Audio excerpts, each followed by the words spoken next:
Hello, আসসালামু আলাইকুম। নানির বাড়ি চলে গেলাম, গিয়া ভাবতেছি কি খামু। পরে নানি বাড়ি ভিসায় দিই একটা কামরাঙ্গা গাছ, কামরাঙ্গা হয়ে রয়েছে। আমি মনে হচ্ছে প্রথমে কাঁচা, পরে দেখলাম পাকনা হয়ে রয়েছে। ওরা বন্ধুরে কইলাম, বন্ধু দেখ গাছের উপরে কামরাঙ্গা পাকনা হয়ে রয়েছে, পাইকে গেছে। তো বন্ধু আর দেরি না করে ও গাছ ওটা শুরু করে দিল। ও গাছে উঠতেছে, কারণ গরমের দিন এত গরম পড়ছে, এখন বত্তা না গায়ে পারতেছি না। কামরাঙ্গা দেখে তো মনে মনে করেন মুখ দিয়ে জল পড়ে। এদিক দিয়ে আবার ছোট বাচ্চারা হা করে তাকায় রয়েছে যে কখন পারবে, তারা কখন খাইবে।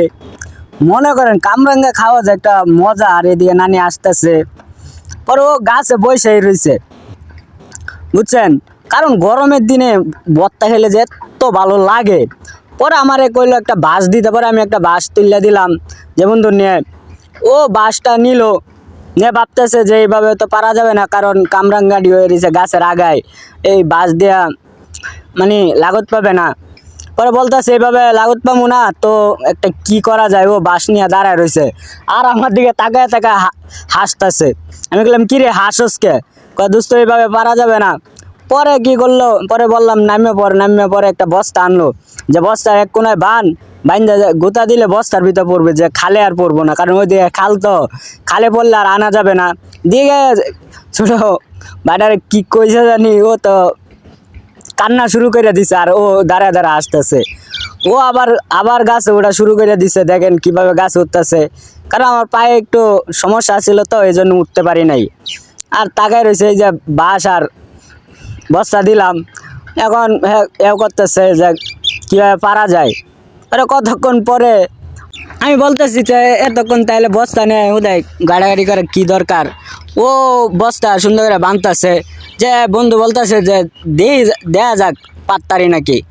ও গাছে ওই যে বাড়ি দিতেছে যে পারা যায় নাকি, মনে করেন। কারণ গরমের দিনে যারা ভর্তা না খাইছেন তারা বুঝবেন না। পরে দেখেন এই যে পারছে, কামরাঙ্গার রংটা কি সুন্দর। ও ইন্দা আবার কামরাঙ্গালে দৌড় মারছে, কয় দিমু না। পরে আমার একটা ধরাইয়া দিল, যেটা পড়ছে মনটা চাইতে ওখানে খাইয়া লাইতে। বন্ধু বলতেছে রাহ এক জায়গায়, পরে একসাথে খামুনে। এই দেখেন পারতেছে কামরাঙ্গাটি কত সুন্দর। এই যে পড়ছে আরেকটা, মানে এত পাইকে রয়েছে। আমি আগে দেখছি না যে গাছে কামরাঙ্গা পাইকে রয়েছে, না হলে তো আগে পারতাম ভর্তা বানাইতাম। এনটা ভাবি আইসা টুকানো শুরু করে দিল। এই দেখেন দুইটা, ও এনটা পাততে আছে। কারণ কামরাঙ্গাটি দেখতে এত ভালো লাগতেছে গাইস। আপনারা কামরাঙ্গা কেমন পছন্দ করেন কমেন্টে বলে যান, যে কে কে খাইছেন। আর এনটা ছোট বাচ্চারা হেরা তাকায় রয়েছে যে কখন লইবে। ভাইও একটা লইলো, আর খালা ওই দিক দিয়ে টুকানো শুরু করে দিছে কামরাঙ্গা। বলতেছে খালা সবজি এক জায়গায় দল করো, ভর্তা খামু।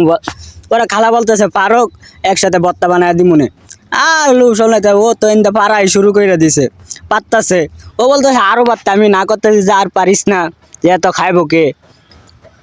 ও পারতেছে, পরে বাসটা ফালাই দিল। পরে বলতেছে নামিয়ে পড়ি, পরে নামতেছে, কারণ এতগুলো খাওয়া যাবে না, অনেক সুক্কা, বুঝছেন। দেখলে দেখে মনে হয় খায়া লাইতে। পরে গেলাম বাসায়, গেলাম নানুরে কইলাম মরিচ, গুঁড়া মরিচ আনতে, লবণ। পরে আনলো, পানি দিল, দইয়া টইয়া, পরে খাইতেছি। কেয়ার বত্তা মনে করেন দইয়ে আস্তাই খাওয়া শুরু করে দিলাম। তো গাইস এখানেই শেষ, ভালো থাকবেন। আর যে বত্তা খাওয়া পছন্দ করেন সবাই লাইক কমেন্ট শেয়ার করে দিবেন।